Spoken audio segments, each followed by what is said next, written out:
नमस्कार मित्रों, आज का यह वीडियो एक ऐसे रहस्य को खोलता है जो सदियों से ऋषि मुनियों, योगियों और तपस्वियों द्वारा कहा गया है। अगर आप ब्रह्म मुहूर्त में जागने की कला सीख गए तो जीवन में कुछ भी असंभव नहीं। आज हम सिर्फ ब्रह्म मुहूर्त क्या है यही नहीं समझेंगे, बल्कि उस चमत्कारी ध्यान विधि को भी जानेंगे जो मात्र 7 दिनों में आपकी किसी भी मनोकामना को पूरा करने की क्षमता रखती है। हाँ दोस्तों, सिर्फ 7 दिन बैठकर या बेड पर लेटकर भी आप इसे कर सकते हैं। लेकिन पहले आइए उस समय को समझें जिसे हमारे शास्त्रों ने देवताओं का समय कहा है, ब्रह्म मुहूर्त। हमारे प्राचीन ग्रंथों ने रात को 4 विशेष कालों में विभाजित किया है। रुद्र काल का शाम 6 से रात 9 बजे तक, राक्षस काल रात 9 से 12 बजे तक, गंधर्व काल और रात 12 से भोर 3 बजे तक, मनोहर काल और भोर 3 बजे से सुबह 6 बजे तक, और इन्हीं में से मनोहर काल का मध्य भाग यानी सुबह लगभग 3 बजे से 6 बजे के बीच का समय ब्रह्मा मुहूर्त कहलाता है। ये वह समय है जब प्रकृति पूरी तरह शांत होती है, प्रदूषण न्यूनतम होता है, हवा में ऑक्सीजन सबसे अधिक होती है, मन शांत होता है, आध्यात्मिक शक्तियाँ सबसे सक्रिय रहती हैं। अगर आपकी नींद इन घंटों में स्वतः खुल जाए तो समझ लीजिए कि कोई शुभ ऊर्जा आपको छू रही है, कोई दिव्य संदेश, कोई ईश्वरीय संकेत। और यही कारण है कि इस समय की गई प्रार्थना, ध्यान या संकल्प बहुत तेजी से खलता है। क्यों पुरानी पीढ़ियाँ जल्दी उठती थीं? उस समय बिजली नहीं थी, इसलिए सूर्यास्त के बाद ही लोग विश्राम कर लेते थे और सूर्योदय से ठीक पहले यानी ब्रह्म मुहूर्त में जागते थे। प्रकृति के साथ उनका तालमेल इतना सुंदर था कि कम बीमार पड़ते थे, कम तनाव होता था, मानसिक स्पष्टता अधिक होती थी, निर्णय लेने की शक्ति तेज होती थी। आज भी जो लोग जल्दी उठते हैं वे जीवन में अधिक स्वस्थ और सफल देखे जाते हैं। आप भी अगर सफलता, शांति और स्पष्टता चाहते हैं तो ब्रह्म मुहूर्त की ऊर्जा से जुड़ना शुरू कीजिए। अब बात करते हैं उस अद्भुत ध्यान विधि की। यह साधना विशेष रूप से इच्छापूर्ति, मनोकामना सिद्धि और प्रार्थना के परिणाम के लिए की जाती है। इसे करते समय कुछ सावधानियां हैं। किन लोगों को यह विधि नहीं करनी चाहिए?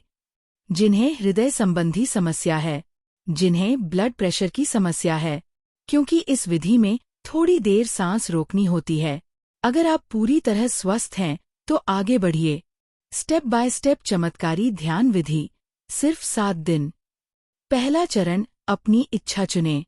सबसे पहले एक सिंगल मनोकामना चुनें, सिर्फ एक, जैसे नौकरी, किसी परीक्षा में सफलता, धन, शांति, परिवार का स्वास्थ्य, कोई कठिन परिस्थिति से निकलना। अब उसी एक इच्छा पर आपको 7 दिनों तक ध्यान लगाना है। दूसरा चरण, ब्रह्म मुहूर्त में उठें। 3:30 बजे, 4 बजे या 5 बजे, 3 से 6 बजे के बीच कोई भी समय चुन सकते हैं। अगर हो सके तो स्नान कर लें, वरना सिर्फ मुंह हाथ धुलना भी काफी है। तीसरा चरण, उपयुक्त जगह चुनें, जहां ताज़ी हवा आती हो, कमरा शांत हो, अच्छा हो अगर वही आपकी पूजा या ध्यान की जगह हो। चौथा चरण, ध्यान मुद्रा। कमर सीधी, गर्दन सीधी, हाथ घुटनों पर, मुट्ठियां हल्की बंद। 2-3 मिनट बस मन को शांत करें।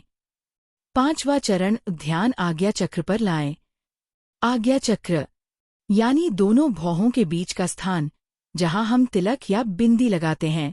यही स्थान संकल्प शक्ति का केंद्र है। इसे ही संकल्प चक्र भी कहा जाता है। छठा चरण, लंबी गहरी सांस लें। नाक से गहरी सांस भरें, सांस को अंदर रोक लें, ध्यान आज्ञा चक्र पर टिकाएं। अपने इष्ट देव या गुरु का चित्र मानसिक रूप से देखें। अब अपनी मनोकामना को एक लाइन में दोहराएं। हे प्रभु, मेरी ये इच्छा पूरी हो, या हे गुरुदेव, कृपा करके मेरी ये मनोकामना पूरी करें। जितनी देर आप आराम से सांस रोक सकें, उतनी देर यह संकल्प दोहराते रहें। 7वां चरण, सांस छोड़े और थोड़ा विश्राम करें। 20-25 सेकंड रुकें, फिर दूसरा चक्र शुरू करें। इस प्रकार 10 मिनट तक दोहराएं। इस पूरे अभ्यास को लगभग 10 मिनट तक करना है, ना ज्यादा ना कम, और इसे सिर्फ 7 दिनों तक रोज करना है।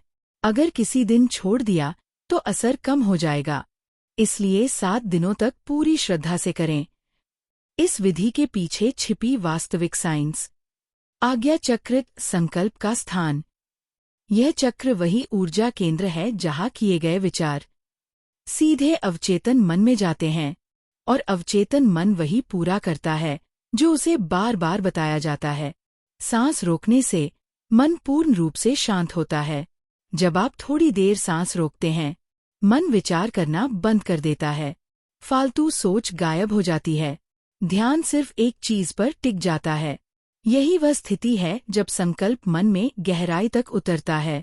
संकल्प अवचेतन में पहुंच जाता है। जब कोई विचार बार बार एकाग्रता के साथ और शांत मन से दोहराया जाता है, वह अवचेतन मन का हिस्सा बन जाता है, और अवचेतन मन वह सब कुछ आकर्षित करता है जिसे वह सत्य मान लेता है।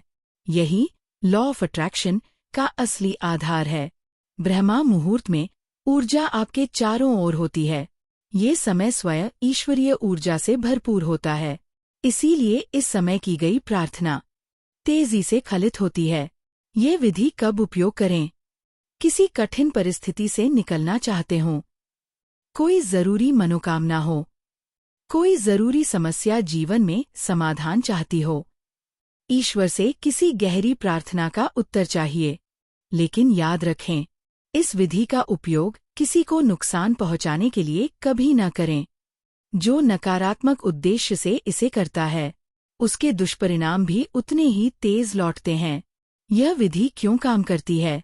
क्योंकि आपका मन शांत होता है, ध्यान आज्ञा चक्र पर टिकता है, संकल्प अवचेतन में पहुंचता है, और आप इसे देवताओं के समय में करते हैं।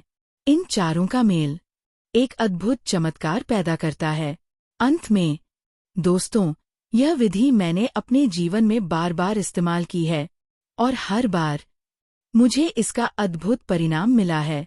7 दिन, सिर्फ 7 दिन अपने जीवन के लिए निकालिए। अगर आप इसे सच्चे मन से करेंगे तो आपकी मनोकामनाएं अवश्य पूरी होंगी। वीडियो कैसा लगा? कमेंट करके अवश्य बताएं।